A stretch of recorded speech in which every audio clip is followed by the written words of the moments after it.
Salam jumpa, saya Maria Maria Ai, guru SMP Negeri 1 Tamiang Layang, sekaligus pelaksana tugas harian SMP Negeri 5 Tamiang Layang. Peserta diklat bakal calon kepala sekolah angkatan pertama Provinsi Kalimantan Tengah tahun 2025.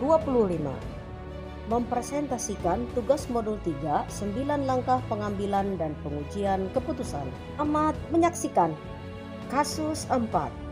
Di perpustakaan sekolah, Rara sedang bertugas sebagai petugas piket kebersihan kelas. Saat sedang merapikan meja, ia menemukan sebuah dompet berisi uang di bawah kursi. Tanpa pikir panjang, ia mengambilnya dan menyimpan di tasnya. Menganggap itu rezeki nemplok karena tidak ada orang yang melihat.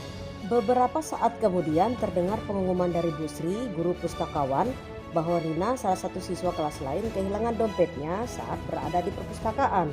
Tari kebetulan berada di sana, melihat jelas saat Rara mengambil dompet tersebut dan memasukkannya ke tas. Kini Tari mengalami dilema. Di satu sisi ia tahu bahwa dompet itu bukan milik Rina dan kejujuran adalah hal yang harus ditegakkan. Di sisi lain Rara adalah sahabat dekatnya yang sering menolongnya dalam mengerjakan tugas dan berbagi bekal setiap hari. Jika Tari melaporkan hal tersebut atau menegur Rara, besar kemungkinan hubungan mereka akan rusak dan Rara tidak akan bersikap baik lagi padanya. Bagaimana seharusnya Tari menyikapi situasi tersebut? Mari menganalisis dengan 9 langkah pengambilan keputusan. Langkah 1. Apa saja nilai-nilai yang saling bertentangan dalam kasus 4? Jawabannya, Rara tidak jujur menyimpan dompet yang bukan miliknya. Dilema moral Tari bila memberitahu, maka Nina akan gembira karena dompet ditemukan. Ibu Sri juga senang karena Tari jujur, namun Tari kehilangan sahabat Rara. Langkah 2. Siapa saja yang terlibat dalam situasi pada kasus 4? Jawabannya, Rara, Tari, Nina, dan Ibu Sri. Langkah 3. Fakta-fakta apa saja yang relevan dengan situasi pada kasus 4? Jawabannya, 1. Terjadi di perpustakaan sekolah. 2. Rara sedang bertugas sebagai petugas piket kebersihan kelas. Saat sedang merapikan meja, dia menemukan sebuah dompet berisi uang di bawah kursi. Tanpa pikir panjang, Rara mengambil dompet tersebut dan menyimpannya di tasnya. Menganggap itu adalah rezeki nomplok karena tidak ada orang yang melihat. 3.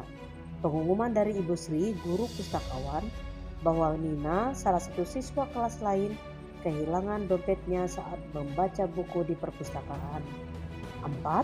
Tari yang kebetulan berada di perpustakaan sejak awal, melihat jelas saat Rara mengambil dompet tersebut dan memasukkannya ke tas. Langkah 4. Pengujian benar atau salah yang mana bisa dilakukan? Jawabannya, 1. Uji legal. Tujuannya, apakah ini melanggar hukum? Ya, karena dilakukan dengan sengaja. 2. Uji regulasi.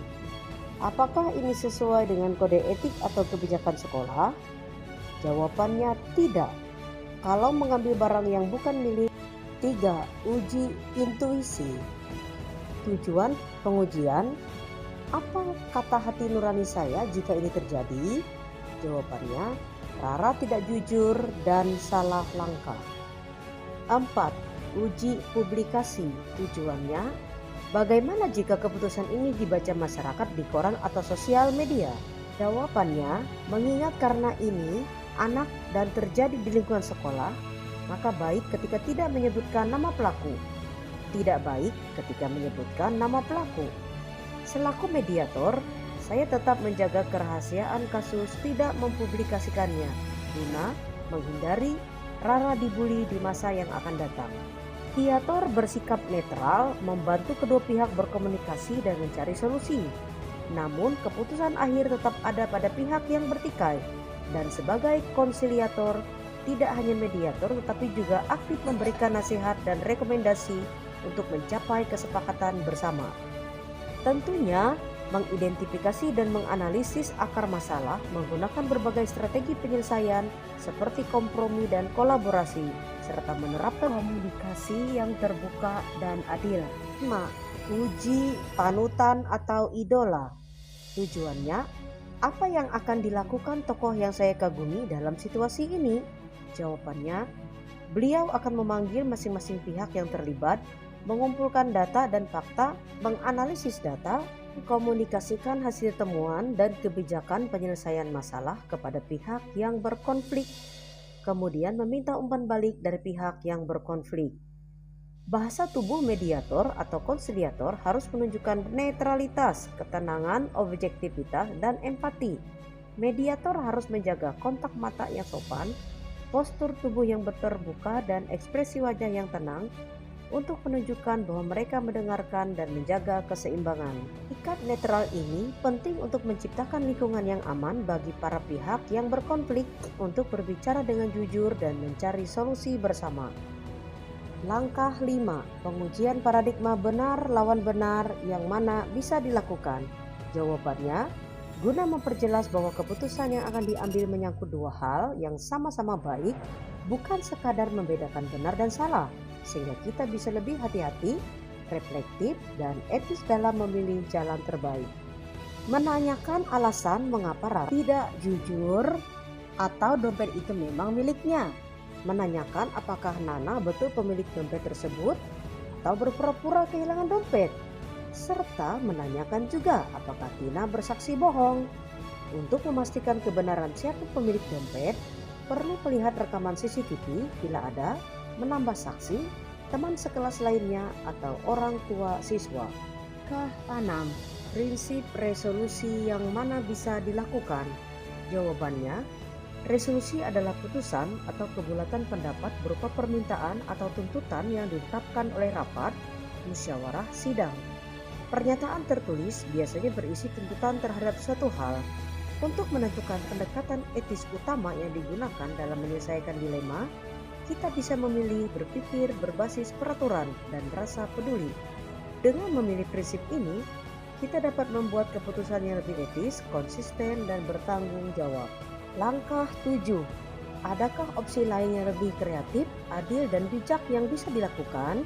Jawabannya, berdasarkan asas kerahasiaan, pihak-pihak yang berkonflik, mediator dan konsiliator menangani konflik secara terpisah, sehingga yang mencuri tidak malu besarnya sadar, yang kehilangan dompet tidak tahu pelaku tapi dompet kembali, saksi tidak kehilangan teman akrab. Langkah 8. Apa keputusan akhir yang ibu bapak ambil sesuai dengan analisis kasus 4?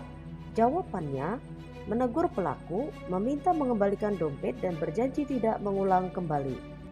Langkah 9. Pelajaran apa yang ibu bapak dapatkan dari pengambilan keputusan ini dan bagaimana pelajaran tersebut dapat memperbaiki pengambilan keputusan ibu bapak di kemudian hari? Jawabannya, untuk menentukan pendekatan etis utama yang digunakan dalam menyelesaikan dilema, kita bisa memilih antara berpikir berbasis hasil akhir, peraturan, atau rasa peduli. Masing-masing menawarkan sudut pandang berbeda untuk menilai keputusan. Dengan memilih prinsip yang tepat, kita dapat membuat keputusan yang lebih etis, konsisten, dan bertanggung jawab. 3 prinsip pengambilan keputusan yakni 1.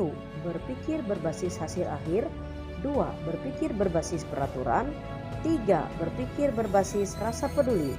Ketiga prinsip pengambilan keputusan ini merupakan panduan penting dalam membuat keputusan yang etis dan bertanggung jawab. Masing-masing prinsip ini memberikan perspektif yang berbeda dalam menghadapi dilema moral dan membantu pemimpin pendidikan seperti kepala sekolah untuk mengidentifikasi dan menganalisis situasi yang kompleks. Pengambilan keputusan berdasarkan nilai-nilai kebajikan universal menjadi keterampilan penting yang membedakan pemimpin biasa dan pemimpin yang bermakna. Dalam kehidupan sehari-hari di sekolah, seorang kepala sekolah tidak hanya dihadapkan pada keputusan administratif, tetapi juga pada dilema moral yang kompleks. Untuk memandu kita dalam mengambil keputusan dan menguji keputusan yang akan diambil dalam situasi dilema moral ataupun persuasi moral dengan 9 langkah di atas. Demikian presentasi saya, sekian dan terima kasih.